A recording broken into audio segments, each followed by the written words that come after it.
Morning, playing some catch up, and I want to talk about a couple specific topics, but I'll cover one in this video, and that is Jeremy Mackenzie, Diagolon, and the government media narrative to paint him and his group as radical right-wing, white supremacist, extremist types, militia types.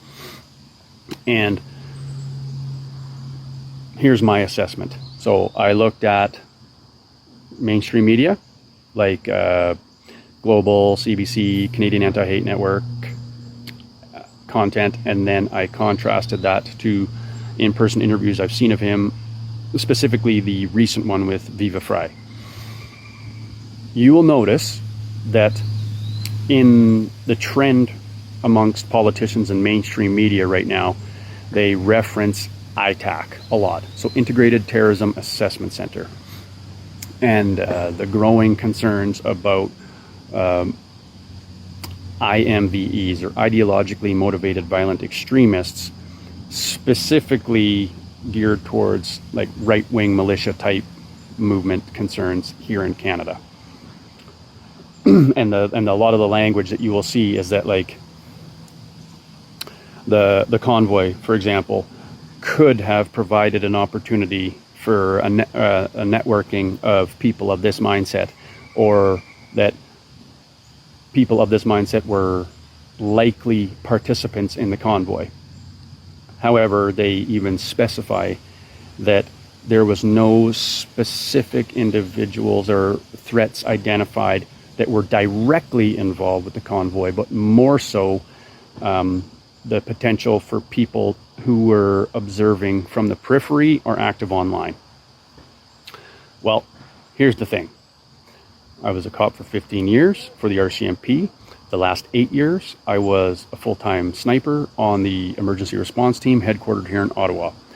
I had a very keen interest in IMVEs and domestic counterterrorism. In fact, I spent the vast majority of the last 3 to 4 years trying to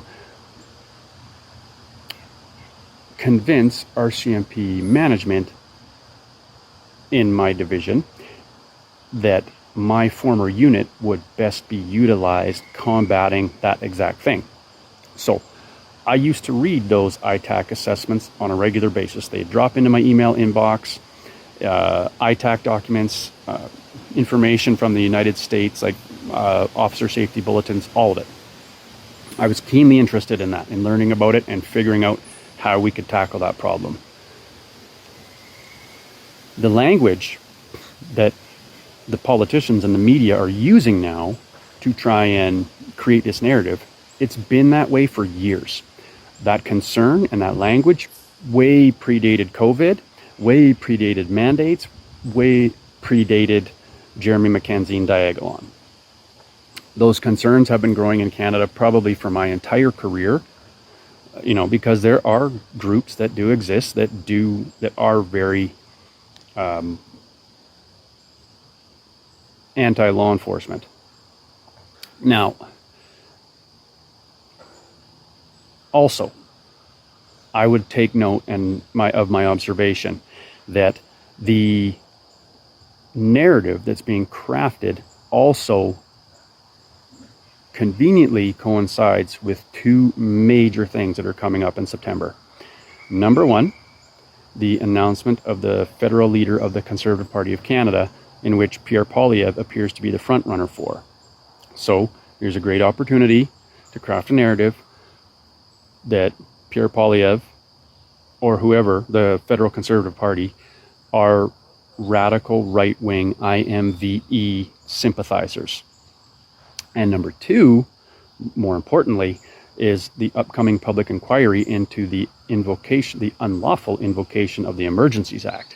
We've seen all of these different stories that were used by the government in their justification for invoking the Emergencies Act, which have been proven to be false as it relates to the convoy, and yet they are desperate now to create that narrative and to bash that message into the psyche of Canadians that the invocation of the Emergencies Act was justified and that the federal Conservative Party are in bed with dangerous right-wing extremists. That's my assessment. I hope it was useful. If you like it, share it, please, so people can be aware of what I believe is happening. And if you don't, well, we don't have to agree on everything. Thanks. Bye.